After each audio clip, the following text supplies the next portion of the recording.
Pagi semua, sekarang kita bakal masuk ke materi statement of cash flow. Di materi statement of cash flow ini ada exercise 1 sama exercise 2. Hari ini kita bakal bahas exercise 1. Di exercise 1 ini kita sebagai sell company. Di sell company ini udah kasih financial statementnya. Terdiri dari apa aja? Yang pertama itu ada financial position, yang kedua itu ada income statement. Selain dua itu, dia juga kasih informasi tambahan. Informasi tambahannya itu dari A sampai H. Instruksinya itu kita disuruh bikin cash flow menggunakan direct method untuk tanggal 31 Desember 2017.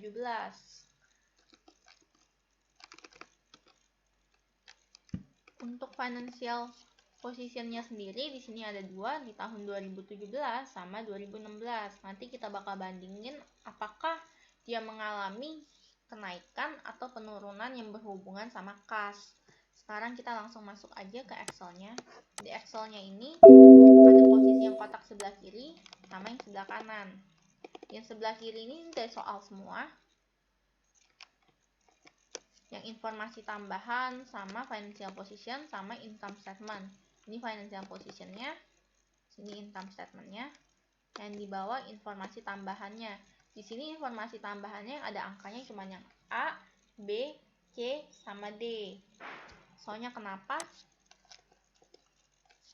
Yang E, F, G, sama H nanti kita bakal hitung langsung di cash flow-nya. Sekarang kita langsung masuk aja ke perhitungan cash flow-nya. Oh ya, sebelum masuk, saya jelasin dulu. Di sini kan ada tabel yang bukan tabel juga sih. Ada yang warna ungu sama pink. Ini kalau yang ungu ini ada penurunan. Kayak misalnya nih kalau di equipment di tahun 2017 sama 2016. Di sini mengalami penurunan. Biasanya kalau mengalami penurunan di bagian aset, itu berarti ada terjadi penjualan. Mengakibatkan aset itu hilang atau nggak ada di gudang lagi, jadi udah dihapus, jadi nominalnya itu nurun. Entah dia asetnya itu dibuang atau bisa juga dijual. Kalau dibuang berarti nanti kita lihat juga di cash flow-nya itu berapa. Terus kalau dia dijual berarti ini nambah cash flow-nya. Terus kita lihat lagi di sini ke inventory, sama inventory kan juga aset. Kalau inventory-nya tiba-tiba dia nambah kayak gini nih, yang pink artinya nambah, ini berarti inventory-nya itu nambah. Kalau inventory nambah berarti kan kita ngelakuin pembelian. Kalau kita ngelakuin pembelian berarti cash kita keluar. Tapi kita lihat lagi nih, di sini di soal. Di sini dibilang kalau semua pembelian sama penjualan yang di hak sini dilakukan secara kredit, berarti kita selama kita belum bayar berarti kas kita nggak kurang. Di sini account receivable juga sama konsepnya, kas juga sama. Terus beda lagi kalau perlakuannya di utang. Kalau seandainya utang kita nambah, yang di account payable sini nih, itu berarti kita dapat uang. Soalnya kan kita ngutang. Jadi kemungkinan kalau seandainya kita ngutang, berarti kita entah itu ngutangnya bentuknya barang atau uang. Terus kalau seandainya ini berkurang, berarti kita bayar. Kalau kita ngelakuin pembayaran, berarti kas kita berkurang. Terus yang bawah, ini cukup jelas ya. Sekarang kita langsung masuk aja perhitungan cash flow-nya. Di sini udah saya bikin biar lebih mudah aja, biar waktunya juga lebih cepat. Sekarang saya jelasin lagi yang di warna biru ini. Untuk statement of cash flow itu terdiri dari 3. Pertama itu cash flow from operating activity atau dari aktivitas operasi. Kalau aktivitas operasi itu berarti aktivitas-aktivitas yang sering terjadi di perusahaan. Entah pertama yang kayak misalnya nih ya, biasanya yang pertama itu kalau untuk metode langsung itu biasa kas yang kita terima dari customer itu berapa, terus yang dikurangin sama biaya-biaya yang kita keluarin di aktivitas operasi. Biasanya itu sih biaya-biaya yang sering, kayak misalnya nih kayak pembayaran ke supplier, terus kayak misalnya biaya operating expense, terus ada juga kayak biaya bunga, itu kan sering tuh. Terus kita keluarin uang buat bayar misalnya pajak. Terus kayak selanjutnya itu yang kedua itu cash flow from investing activities. Ini berarti buat aktivitas investasi. bukan investasi kayak saham ya. Ini aktivitas investasi biasa terkait sama kayak fixed asset. Kayak misalnya nih ya, kita beli atau jual fixed asset kita. Terus kalau seandainya cash flow from financing activities, berarti ini aktivitas pendanaan. Biasanya itu aktivitas pendanaan itu terkait kayak misalnya saham. Nah, di saham itu ada dividen. Kalau misalnya kita bayar dividen, itu masuk ke sini. Terus ada juga kayak misalnya aktivitas pendanaan lain apa yang berkait sama kan saham. Terus ada juga kayak misalnya kita terbitin surat hutang atau bonds. Nah, itu juga masuk ke financing activities. Terus di bawah sini nanti kita perbandingin nih. Di sini bisa net decrease atau increase. Kalau increase berarti kita dari perhitungan 3 ini nih hasilnya itu positif, berarti kita masukinnya increase. Kalau seandainya hasilnya negatif, nanti kita masukinnya decrease.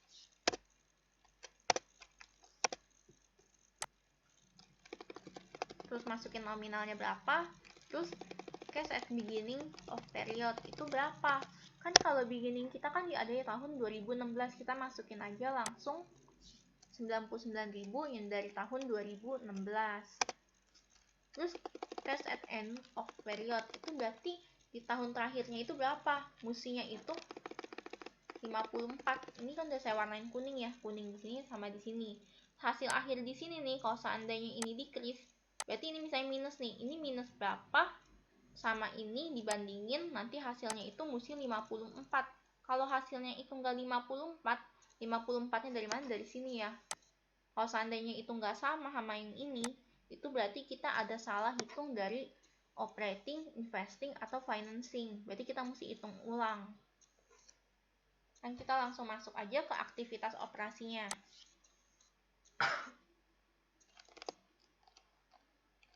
Yang pertama itu yang kas yang kita terima dari customer. Berarti kalau seandainya customer itu terkait sama apa? Berarti kita ngejual barang dong. Berarti yang kita mesti masukin itu yang pertama itu salesnya. Tapi kita mesti ingat juga, kita semua ngejual itu secara kredit. Terus kita bandingin sama apa, jadi kita nggak bisa langsung masukin salesnya doang. Kita bandingin kalau sales itu jual secara kredit, berarti dia berhubungan sama apa?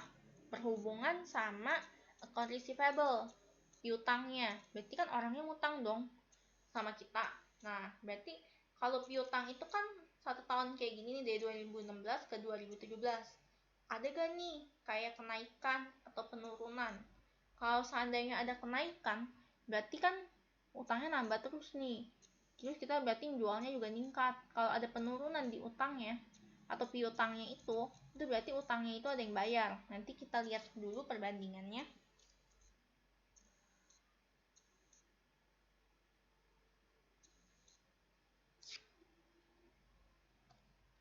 Ini kita kurang dulu sama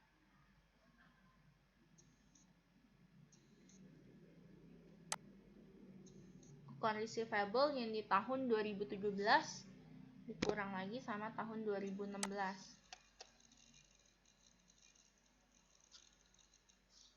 Hasilnya itu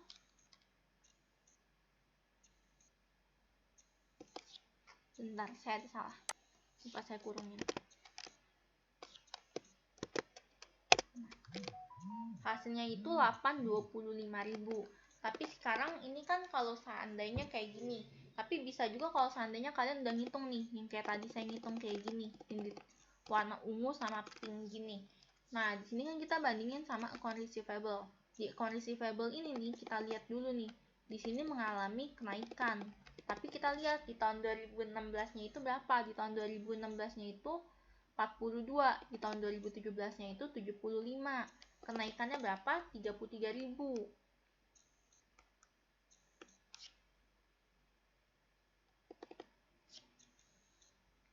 Terus kita ada penjualan berapa? Penjualannya itu 858.000.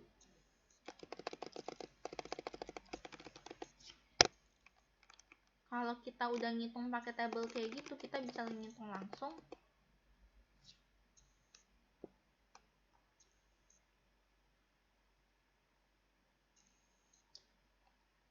Kurang sama 33.000.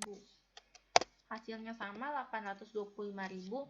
Kenapa kita kurang sama 33.000? Kalian lihat deh, ini penjualannya 858.000. mestinya piutang kita itu 75.000.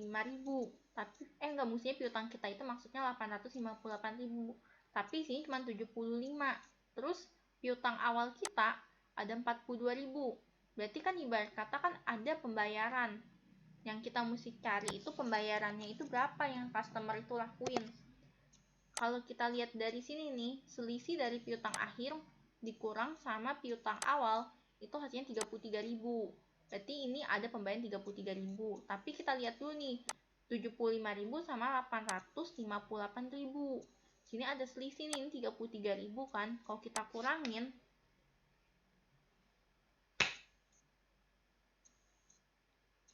piutangnya itu, berarti yang udah dibayarin itu 825.000. Kalau buat pembuktiannya itu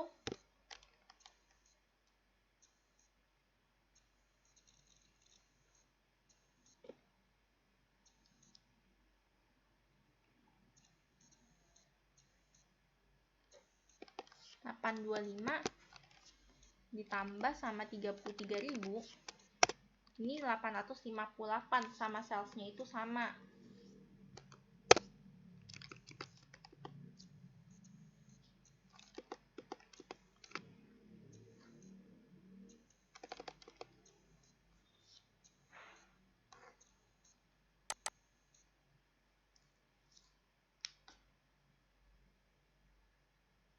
Terus kita lanjut ke pembayaran ke supplier. Di sini yang ada di list ini cash payment to supplier.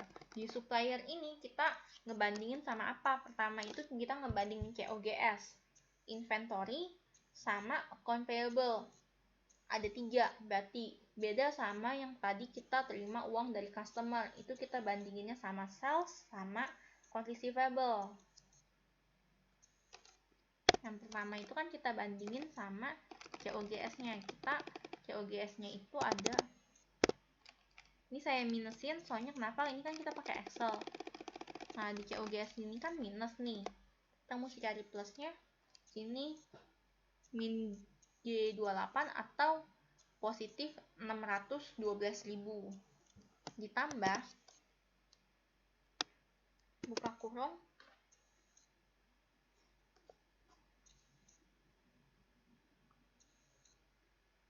inventory yang ada di akhir di tahun 2017 dikurang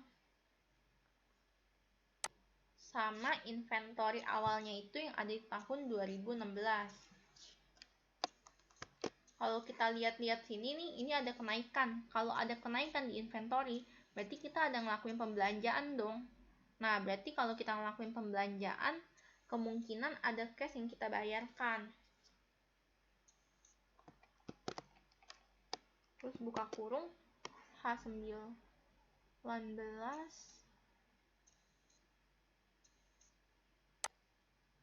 yang untuk account payable di tahun 2016 terus dikurang sama account payable yang di tahun 2017.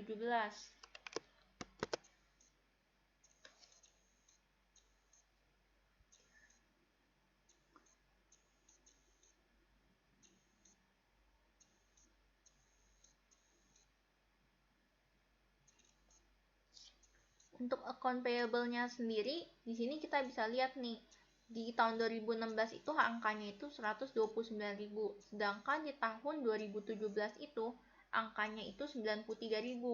Berarti ini kan account payable-nya berkurang. Kalau seandainya account payable berkurang, berarti kemungkinan kita ngelakuin pembayaran atas hutang kita.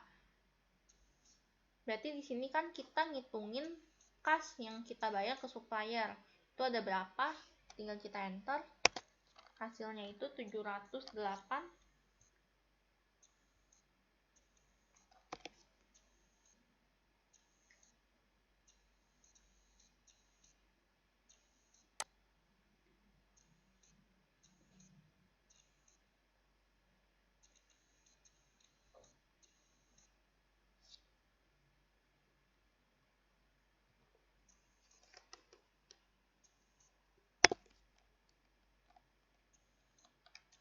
Sekarang kita lihat operating expense-nya. Untuk operating expense sendiri, kita lihatnya itu di income statement.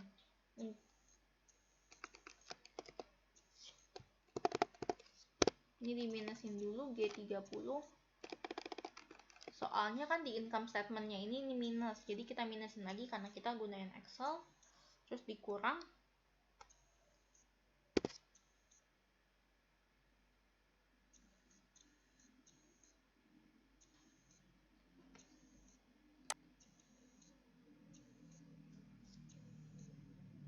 sama depresiasinya yang dari informasi tambahan yang A, 18.000. Kenapa kita kurangin sama depresiasinya? Sekarang kita lihat lagi nih di informasi tambahan yang di F. Jadi informasi tambahan ini enggak harus kita hitung satu-satu. Bisa aja yang kayak gabungan, kayak yang A sama F itu gabungan gitu. Di sini dibilang kalau semua aktivitas operasi itu atau beban operasi itu dibayarkan dengan kas kecuali depresiasi. Makanya kita kurang sama beban depresiasinya 18.000. Aktivitas operasinya itu 111.000 dikurangin sama depresiasinya. Atau depresiasinya itu kita buang dari yang 111.000 itu. Nominalnya itu ada berapa? Nominalnya ada 93.000.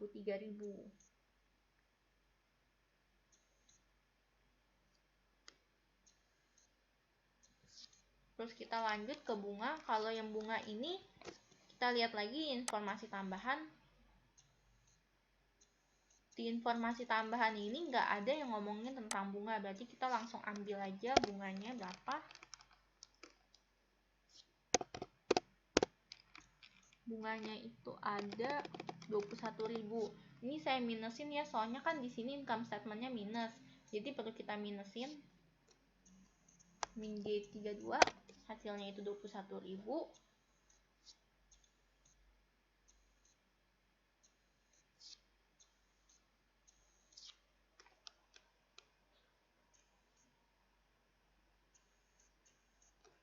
Terus income tax. Nah, di income tax ini kita berarti ngomongin income tax yang ada di income statement, income tax expense, sama yang ada di bagian liability yang di atas financial position. Di sini ada income tax payable. Sini kita lihat nih, income tax payable-nya itu ngalamin peningkatan 12.000. Tapi di sini ada income tax expense-nya itu 30.000.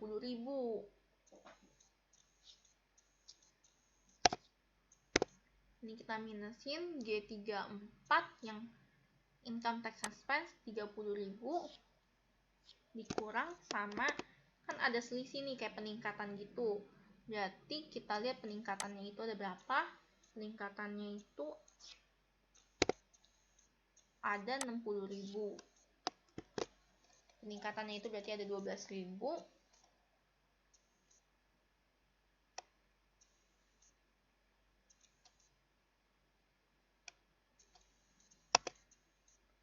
Nah, di sini berarti income tax yang kita bayarin itu 18.000.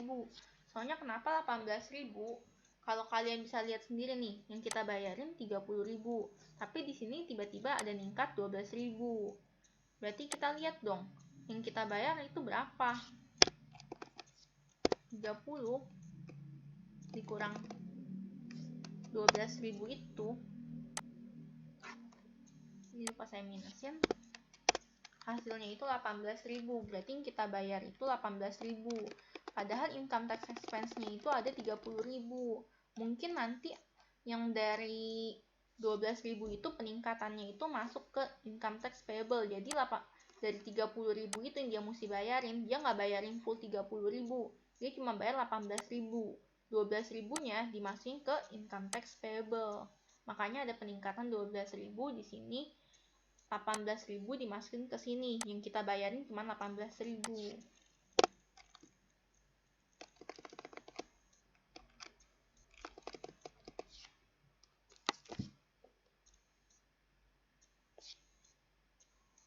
Ini sama dengan kita kasih minus.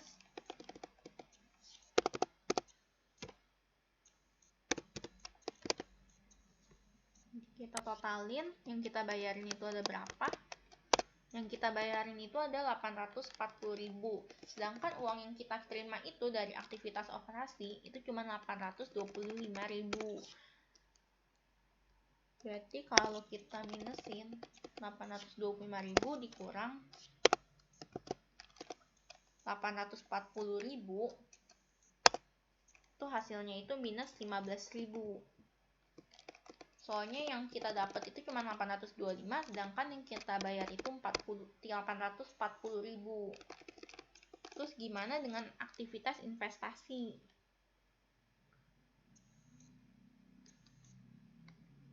Di aktivitas investasi ini yang terkait itu kan kita lihat lagi di informasi tambahan. Di informasi tambahan kita lihat nih, di sini ada dijelasin kalau kita ngejual equipmentnya itu harganya itu 36.000 dengan cash. Nah, cost equipment itu 45.000, akumulasinya itu 9.000 waktu dijualnya itu. Tapi kalau untuk di sini kita langsung masukin aja 36.000. Soalnya uang yang kita dapetin itu kan 36.000. Di sini tadi kita 36.000 sama yang untuk pembelian equipment.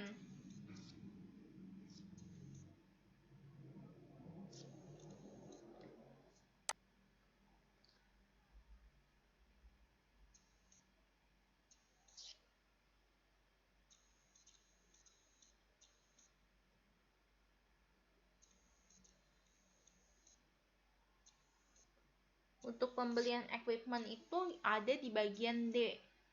Kita beli equipment dengan harga 21.000. Berarti di sini kita masukin. Kan kalau kita beli, berarti kita ngeluarin uang cash 21.000.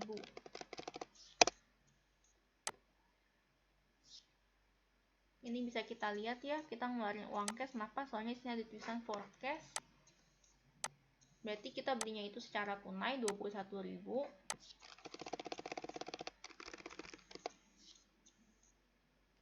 Terus kita masukin di sini untuk cash flow di investing activities-nya itu ada berapa?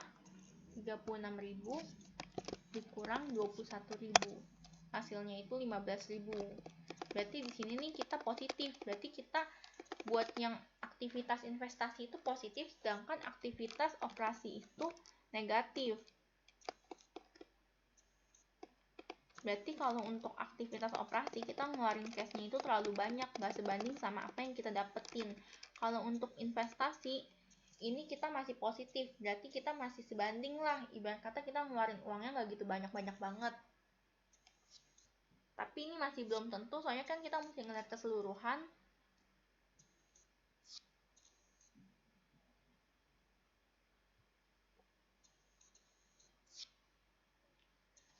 Terus sekarang kita lihat di bagian aktivitas pendanaan. Untuk aktivitas pendanaan di sini kan tentang bonds. Yang pertama, kita lihat bonds kita itu ada peningkatan. Peningkatannya itu berapa? Peningkatannya itu 30.000. Peningkatan 30.000, soalnya kita lihat nih di tahun 2016 kita bondsnya itu ada 30.000. Di tahun 2017 kita bondsnya ada 60.000. Berarti ada peningkatan 30.000 nih dari hitung sini yang pink ini. Nah, 30.000 bisa kita masukin aja. Ini kan berarti kan kita nambah cash. Kenapa saya bilang nambah cash? Soalnya kan kita kan bonds itu kita terbitin karena kita butuh uang. Nah, buat ngejalanin aktivitas-aktivitas yang ada di perusahaan. Makanya dia nerbitin bonds. Kalau bondsnya ningkat, berarti kan kita kan ibarat kata cashnya juga ningkat, soalnya dia nerima uang. Jadi sini masukin positif 30.000. Terus di sini ada pembayaran dividen. Pembayaran dividen itu ada di bagian B yang di informasi tambahan. Kita pembayaran dividennya itu berapa? 75.000. Kan kita lihat nih informasi tambahannya 75.000. Kan kita ngeluarin uang 75.000. Sekarang kita totalin dulu.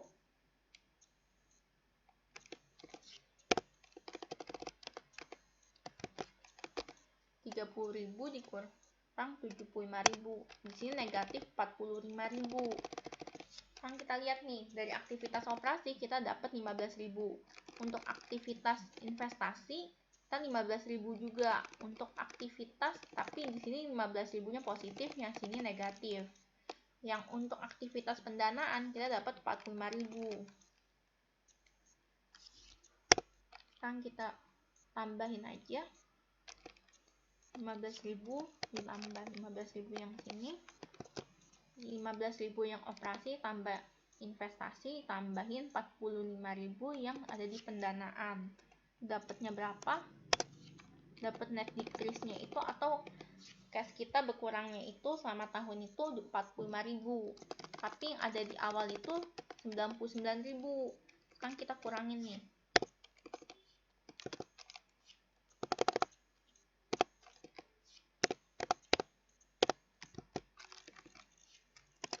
Hasilnya itu 54.000.